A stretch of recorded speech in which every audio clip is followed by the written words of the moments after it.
Hello friends. Shashi Agarwal channel के अंदर मैं आप सबका स्वागत करती हूँ। आज का जो हमारा सब्जेक्ट है वो है संगठनात्मक व्यवहार, जिसको हम इंग्लिश के अंदर ऑर्गेनाइजेशन बिहेवियर भी कह सकते हैं। तो ये हमारा थ्योरीज ऑफ मोटिवेशन के अंदर सेकंड पार्ट है। तो प्रेरणा के सिद्धांत। तो यहाँ पे आज हम देखेंगे हर्जबर्ग्स मोटिवेशन हाइजीन थ्योरी। हर्जबर्ग का अभिप्रेरणा स्वच्छता सिद्धांत, उसको अच्छी तरह से हम स्टडी करेंगे। अगर आपको मेरा ये प्रयास सही लगता है तो इसको लाइक कीजिए, शेयर कीजिए और मेरे चैनल शशि अग्रवाल को सब्सक्राइब कीजिए। तो ये मेरी ऐप है, एडुसम ऐप है, जिसको आप गूगल प्ले स्टोर से डाउनलोड कर सकते हो। ये जो ऐप है commerce, economics and management students को काफी सारा फ्री स्टडी मटेरियल और काफी सारे फ्री मॉक टेस्ट प्रोवाइड करती है। उसी तरह ऑर्गेनाइजेशन बिहेवियर का स्ट्रक्चर कोर्स इंग्लिश और हिंदी दोनों के अंदर उपलब्ध है। तो पिछली जो हमारी थ्योरी थी मोटिवेशन के अंदर मैस्लो की नीड हायरार्की थी। आज हम देखेंगे हर्जबर्ग का अभिप्रेरणा स्वच्छता सिद्धांत, हर्जबर्ग्स मोटिवेशन हाइजीन थ्योरी। तो यहाँ पे हम देखते हैं कि जब हम नौकरी करते हैं तो उस वक्त हमें ये देखना होता है कि कौन सी चीजें हमें प्रेरणा देती है और कौन से जो फैक्टर्स होते हैं जो हमें मतलब असंतोष नहीं प्रकट होने देते।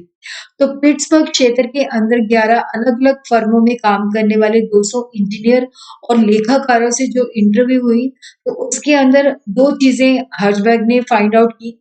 एक तो रख-रखाव या स्वच्छता के कारक थे। कि जो कर्मचारियों को अगर ऑर्गेनाइजेशन में होते हैं तो वो कर्मचारियों को मोटिवेशन नहीं करते, लेकिन अगर वो नहीं होते तो कर्मचारियों के अंदर असंतोष का कारण बन जाती है। उसी तरह प्रेरक कारक जो होते हैं वो अगर वो प्रेजेंट है तो एम्प्लॉइज को वो मजबूत प्रेरणा देते हैं, उच्च कार्य संतुष्टि का निर्माण करते हैं। लेकिन उनकी अनुपस्थिति वास्तव में असंतोषजनक साबित होती है।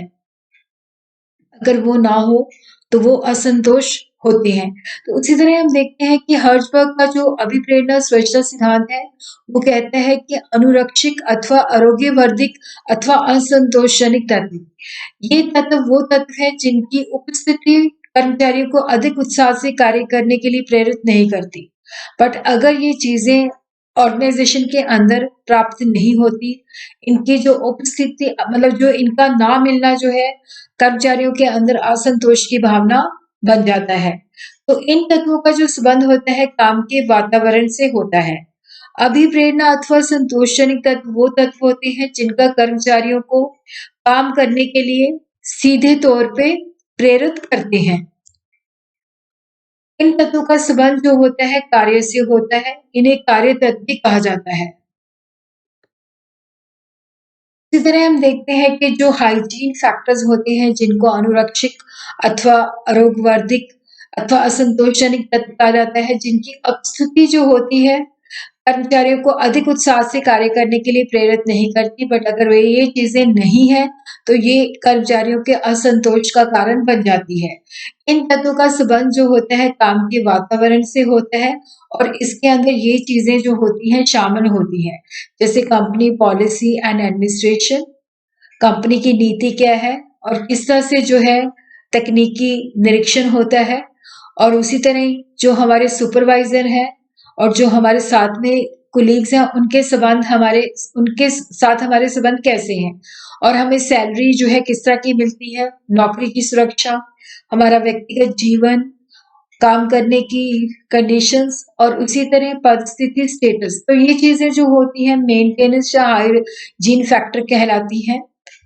और उसी तरह हम देखते हैं कि जो अभिप्रेरक अथवा संतोषजनक तत्व होते हैं जो मोटिवेशन और सेटिस्फाई देते हैं, जो है उपलब्धि, अचीवमेंट, रिकॉग्निशन, मान्यता, और कितनी उस ऑर्गेनाइजेशन में काम करते हैं तो आगे बढ़ने की कितनी एडवांसमेंट है, उन्नति, और खुद काम कितना चैलेंजिंग है और ग्रोथ के चांसेस कितने हैं और जिम्मेवारी कितनी है। तो ये सारे जो तत्व होते हैं वो एम्प्लॉयज को मोटिवेशन प्रोवाइड करते हैं। तो हर्जबर्ग के मुताबिक कर्मचारी जो होता है अगर उपलब्ध जो है हाइजीन फैक्टर जो होते हैं उनसे वो संतुष्ट रहते हैं, लेकिन उनमें किस तरह की वृद्धि होती है तो उनको प्रेरणा नहीं मिलती। जब उनकी कमी होती है तो वो असंतोष का कारण बन जाती है।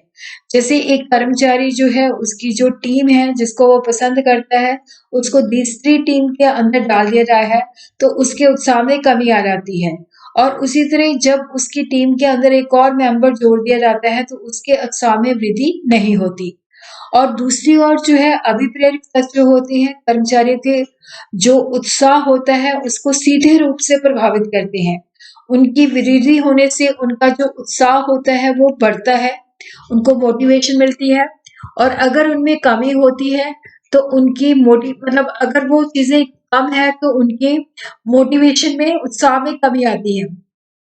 जैसे किसी विभाग के एक कर्मचारी को उसकी कार्य में निपुणता के कारण उसके सर्वश्रेष्ठ कर्मचारी घोषित किया जाता है, तो उससे वो ज़्यादा मेहनत और ज़्यादा निपुणता लेने की कोशिश करता है।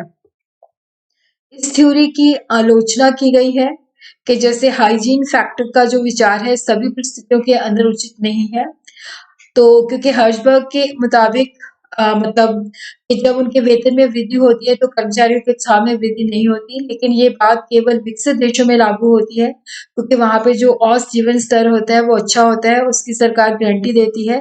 पर जो अल्प विकसित देश होते हैं तो वहां पे जब कर्मचारियों की वेतन में वृद्धि की जाती है तो कर्मचारियों में उत्साह पैदा होता है। उसी तरह संतुष्टि तथा असंतुष्टि प्रदान करने वाले तत्वों का जो वर्गीकरण है सही नहीं है। और उसी तरह ये जो विचारधारा है इसने अभिप्रेरणा तथा संतुष्टि का संबंध बहुत ज्यादा सरल बना दिया है, जबकि इतना वास्तविक में सरल होता नहीं है।